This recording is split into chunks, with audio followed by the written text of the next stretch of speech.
The story of the 1971 Eisenhower dollar coin begins at a moment in American history when symbolism, national pride, and monetary change all came together to form a coin unlike anything the United States Mint had produced in decades.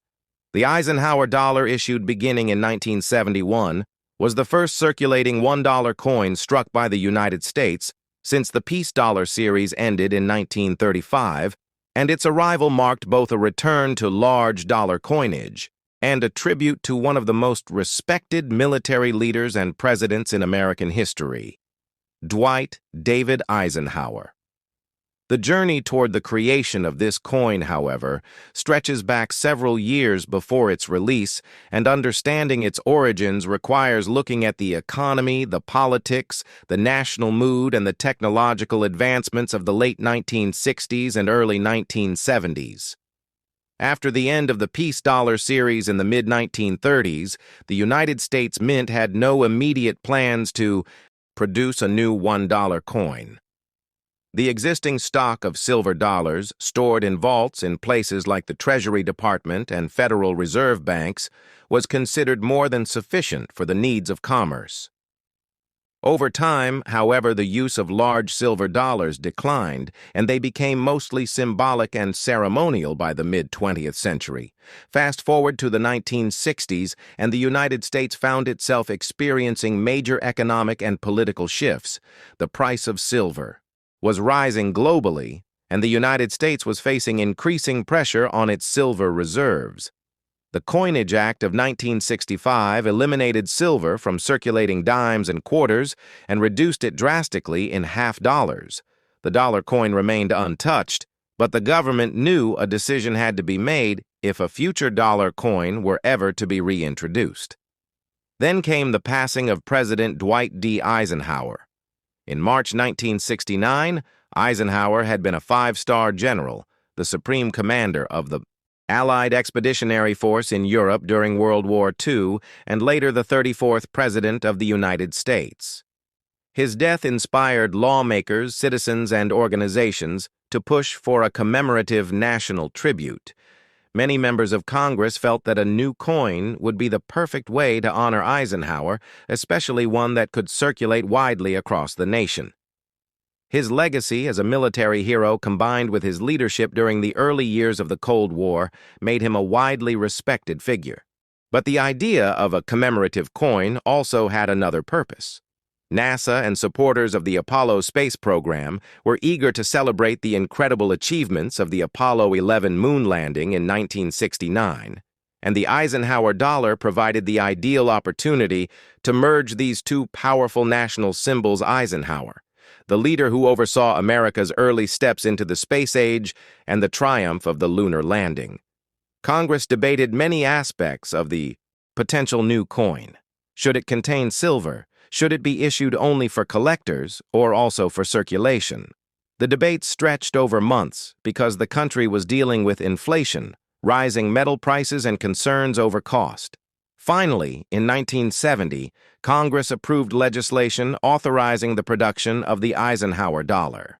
The Mint was permitted to produce circulating clad dollars that would not contain silver, as well as special collector versions in mostly silver alloys.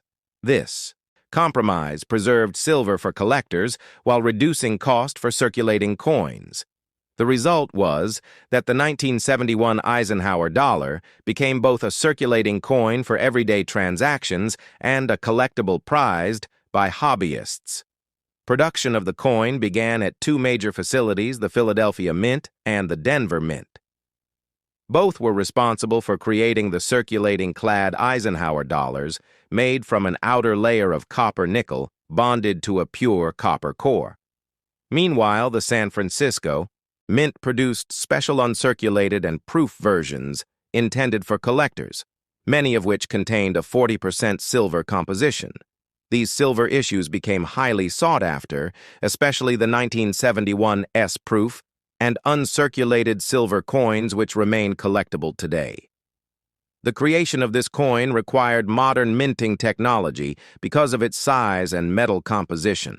The Eisenhower dollar was the largest coin the Mint had struck in decades, measuring 38.1 millimeters. in diameter and weighing over 22 grams, which demanded precise machinery and careful quality control. The obverse of the Eisenhower dollar features a portrait of Dwight D Eisenhower, designed by Frank Gasparro. The chief engraver of the United States Mint, Gasparro, studied photographs of Eisenhower and sought feedback from individuals who had known him personally, striving to create a portrait that felt both dignified and accessible. Gasparro's design shows Eisenhower facing left with his familiar strong profile. The inscriptions include "Liberty, in God we trust," and "The Year of Minting, 1971. The portrait was meant to symbolize strength, calm confidence, and the steady leadership Eisenhower was known for during World War II and his presidency. The reverse of the 1971 Eisenhower dollar is one of the most iconic designs in modern American coinage. It features the Apollo 11 mission insignia created by astronaut Michael Collins. The emblem shows an eagle descending toward the lunar surface, clutching an olive branch, symbolizing peace with Earth rising in the background. This imagery represented humanity's first steps on the moon and the hope that space exploration would lead to peaceful international cooperation. The decision to use the Apollo 11 emblem was significant because it linked Eisenhower's legacy as a military leader and early champion of space development to the nation's most historic scientific achievement. The reverse design helped transform the coin into a miniature monument celebrating both history and innovation. The Eisenhower dollar of 1971 entered circulation at a time when the American economy was changing rapidly. Inflation was rising, and the purchasing power of a dollar was shrinking. Consumers were already accustomed to using paper money rather than large, heavy coins, and banks knew the public was unlikely to embrace a dollar coin in everyday transactions. Despite this challenge, the Treasury hoped that Eisenhower dollars would be popular, especially in Western states, where silver dollars had been used more commonly. Even though most Americans appreciated the tribute to Eisenhower, they found the coins bulky and inconvenient for daily use. As a result, the majority of 1971 Eisenhower dollars eventually ended up stored in banks or collected as souvenirs rather than circulating widely in commerce. Collectors immediately recognized the importance of the 1971 Eisenhower dollar because it represented a brand new series, the first U.S. dollar coin in more than 30 years, and the first to honor a recently deceased president. The coin also existed in multiple varieties, including business strike coins from Philadelphia and Denver, and various proof and uncirculated versions from San Francisco with different compositions. These differences created strong interest among numismatists. Many collectors became fascinated by the variations found in the 1971 issues, including